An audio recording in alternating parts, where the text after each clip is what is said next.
Olá, boa noite a todos. Hoje é terça-feira, 2 de agosto. Nós começamos a segunda edição com uma denúncia de ameaça à saúde pública. A polícia fechou hoje uma clínica dentária falsa que atraía pacientes pela internet. Gabi Lerina. Boa noite, minha amiga. Esse é o tipo de golpe que não dói só no nosso bolso, não, né, Gabi?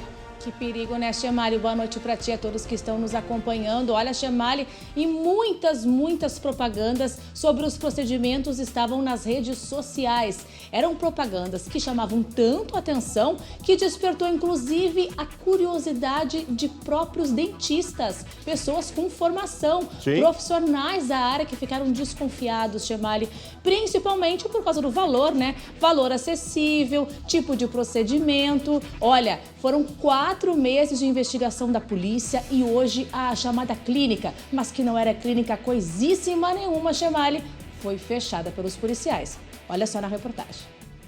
Pelas redes sociais, a propaganda.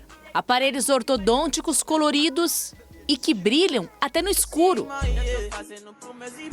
O consultório improvisado funcionava dentro da casa do suspeito, no bairro Rubem Berta, na zona norte de Porto Alegre. Local onde a polícia apreendeu mais de R$30 mil em materiais odontológicos. Aos policiais, o homem de 31 anos confessou que atuava como dentista, mesmo sem ter formação.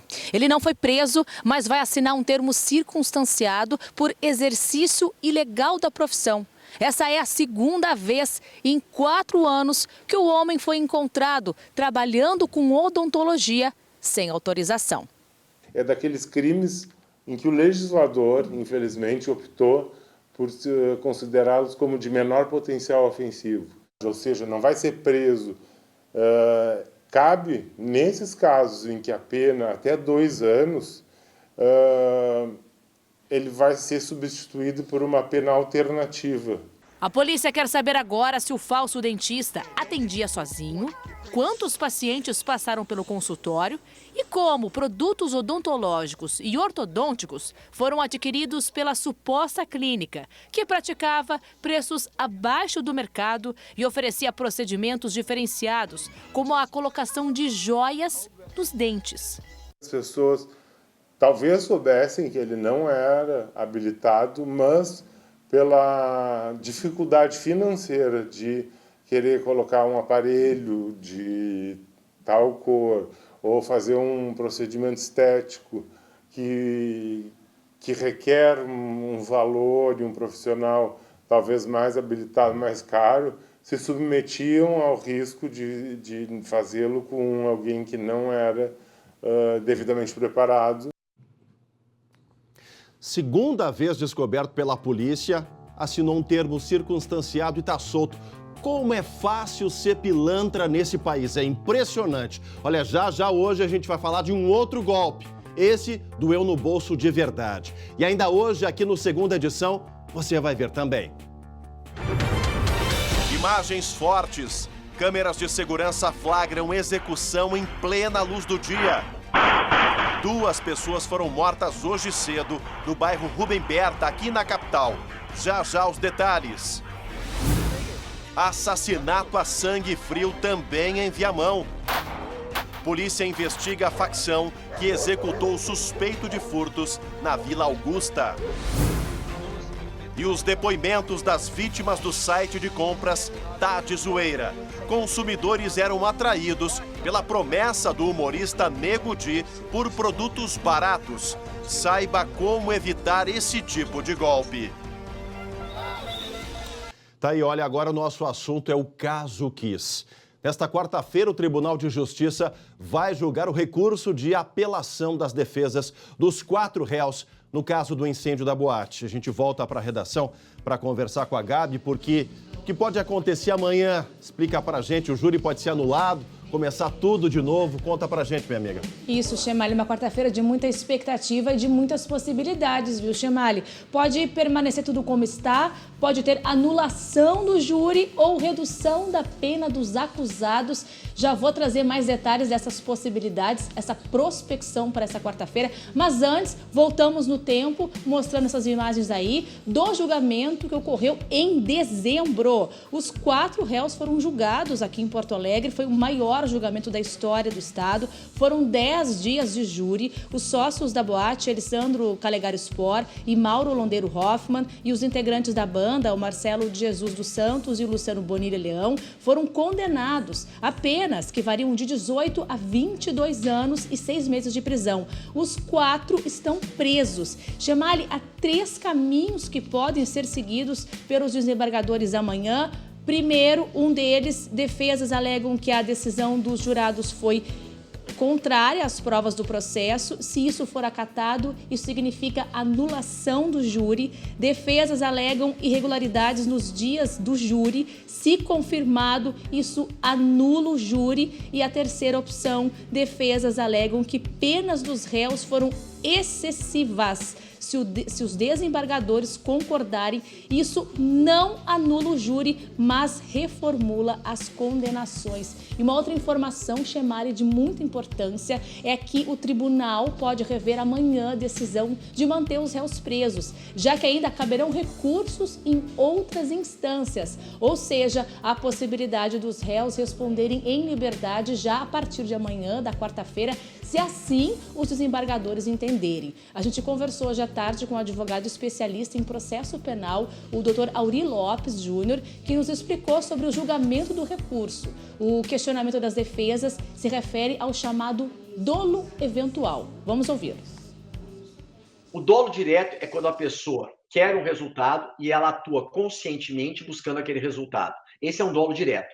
O que é o dolo eventual? O dolo eventual é quando você não quer diretamente o resultado, mas você assume o risco de produzi-lo. Você é indiferente. É como se você dissesse, olha, para mim tanto faz se acontecer ou não. Se acontecer, para mim é igual. Dane-se. É o famoso dane-se, é o tanto faz.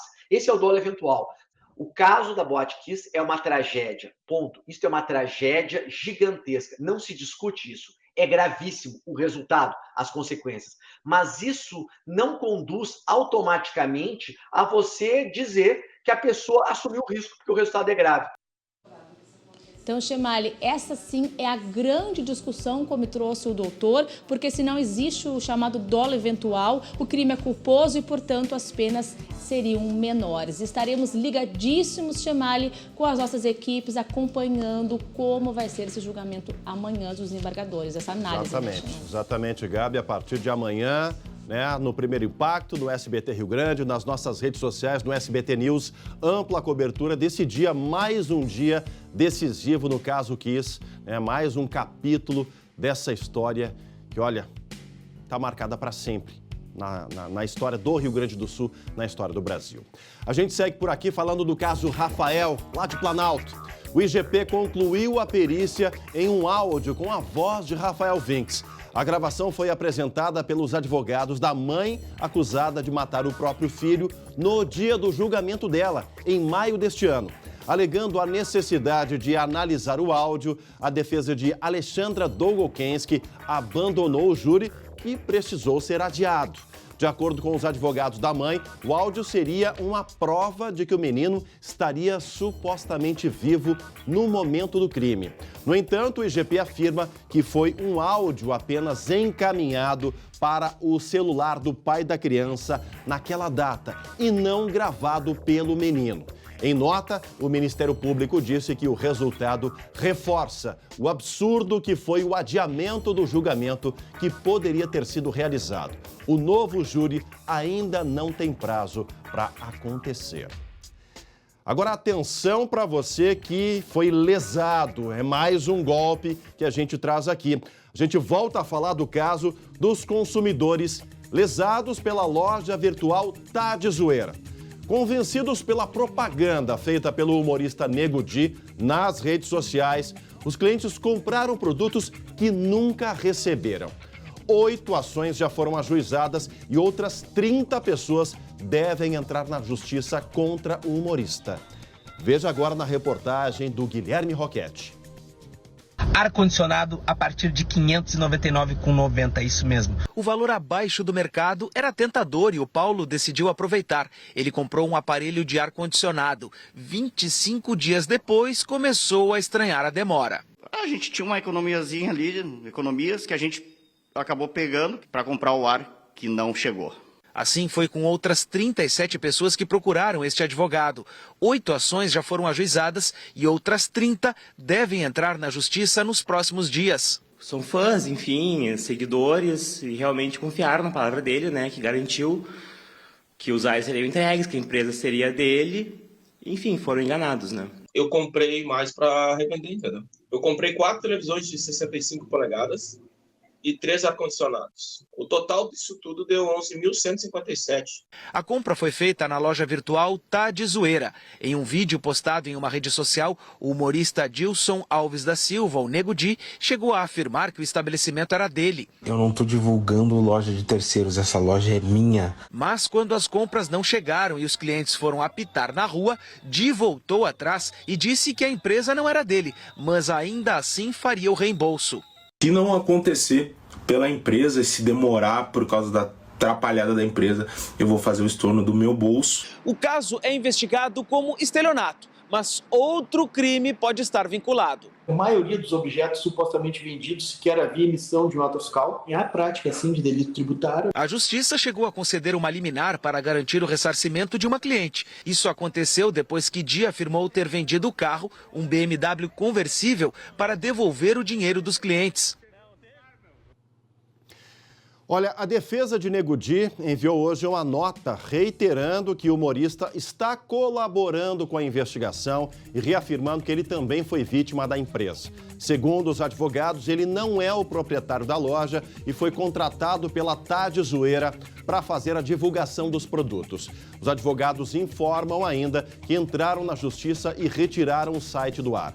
Além disso, reforçam que Nego Di está ressarcindo as vítimas na medida do possível com recursos próprios. Olha, eu sei que o humorista ganha vida, tirando onda, tirando sarro de outras pessoas, fazendo as pessoas rirem. Agora, isso que fizeram com essas vítimas de todo o Brasil não tem graça nenhuma. Isso é picaretagem pura e simples. As pessoas pagaram e não receberam. O que a polícia e a justiça precisam descobrir é se Nego Di é realmente o dono, o sócio dessa empresa Tá de Zoeira. Isso precisa vir à tona agora, porque ele disse que a empresa era dele no início. A coisa ganhou uma proporção, foi aumentando, o número de vítimas se avolumando. Aí depois mudou a versão, disse que foi contratado para fazer publicidade. Só que esse papel, Nego Di, esse contrato de publicidade, até agora não foi apresentado à Polícia Civil. Sem falar na questão que o Guilherme Roquette levantou. A questão tributária. Os poucos que receberam o produto sem nota fiscal. É contrabando? É carga roubada? De onde vêm esses produtos? É isso que as pessoas querem saber. Chega, isso não tem graça nenhuma. Tá na hora de explicar direitinho. Porque ir pra internet, dizer que a coisa é dele, tirar onda com a vida dos outros, isso é muito fácil. Quando atinge o bolso do contribuinte que ganha o dinheiro honestamente, passa a não ter graça nenhuma. Agora preste atenção nesse flagrante que nós vamos mostrar agora de um crime extremamente violento. É a vida real. Porto Alegre, Zona Norte. Preste atenção nessas imagens, são fortíssimas.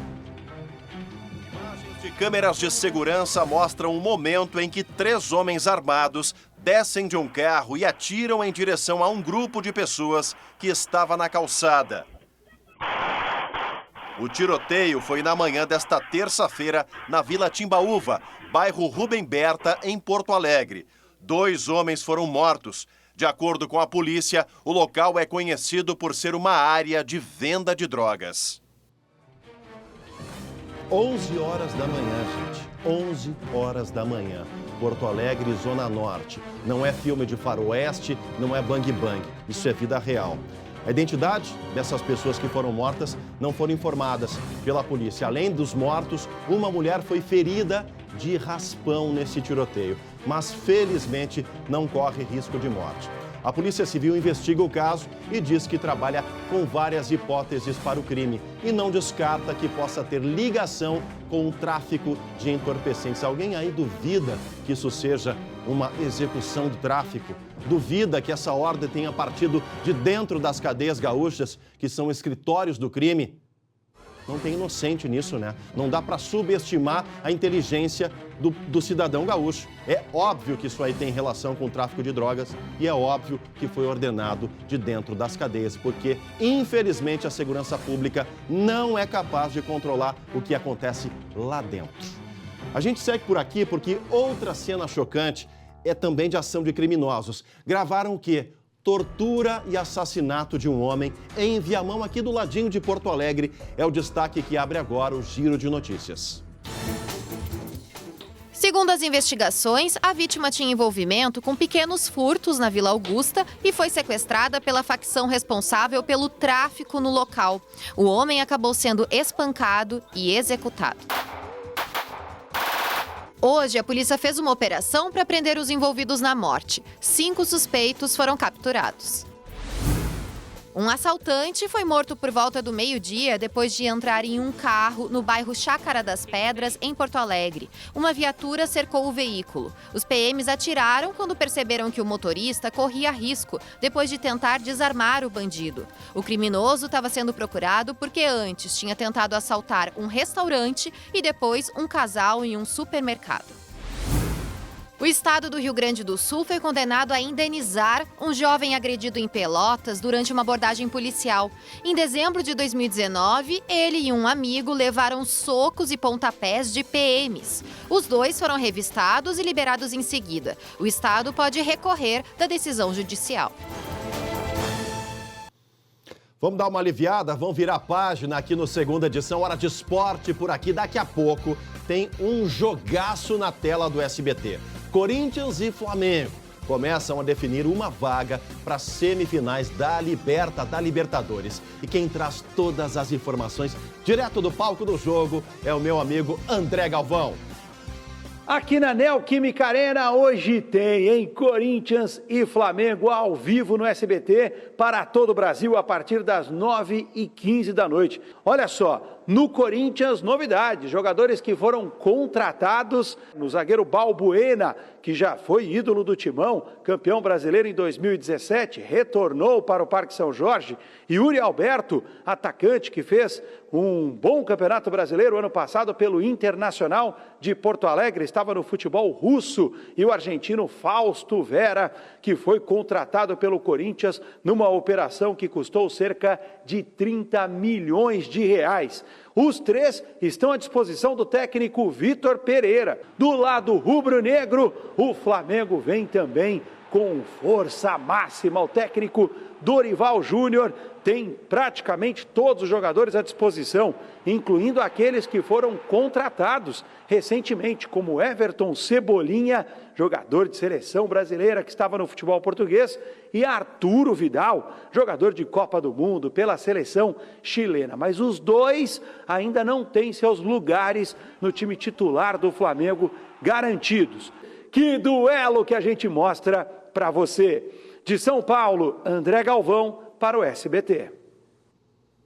Grande André Galvão, tá aí, gente. Amanhã toda a repercussão desse primeiro mata-mata trepidante na Libertadores no Blocão do Esporte, com Matheus Schenck e o Glauco Paza. Ainda hoje, aqui no Segunda Edição, vai um chazinho por aí? Conheça os benefícios de cada erva e qual o melhor horário para tomar diferentes tipos de chá. Tem Momento Agro aqui no Segunda Edição. A gente volta já já. Voltamos ao vivo com a Segunda Edição para todo o nosso Rio Grande. Momento Agro por aqui com uma dica para esquentar nos dias frios. Assunto para a nossa especialista Alessandra Bergman.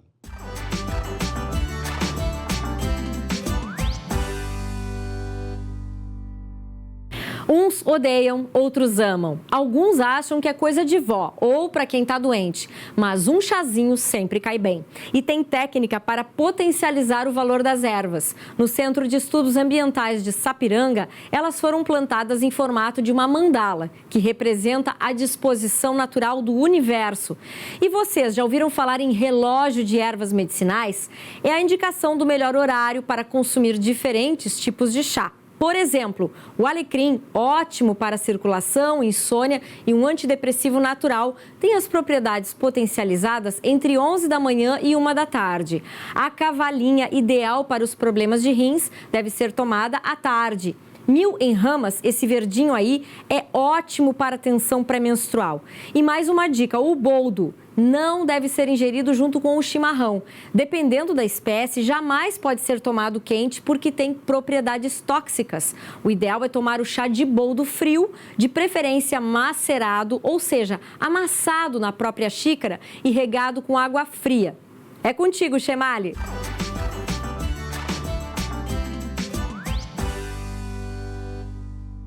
Tá aí a minha amiga Alessandra Bergman, que inclusive deixou aqui pra gente, ó, um galinho de alecrim, que eu vou tomar um chazinho hoje, depois de acompanhar Corinthians e Flamengo, que vai ser um jogaço na tela do SBT, para baixar aquela adrenalina, poder ter uma noite de sono bem tranquila, ou temperar aquele franguinho para amanhã no almoço, né? Também dá. Alecrim, um chazinho de alecrim e tempero para frango, para suíno também. Tá aí o agro, olha, realmente tem as suas peculiaridades. Grande Alessandra Bergman. Obrigado, minha amiga. Olha, antes de encerrar, deixa eu mandar um abraço carinhoso pro seu Iti Berê Tota, o pai da nossa figurinista Berê Paiva Tota, que está de aniversário hoje, 80 anos de vida, lá de Tavares. Um abraço para toda a cidade de Tavares também.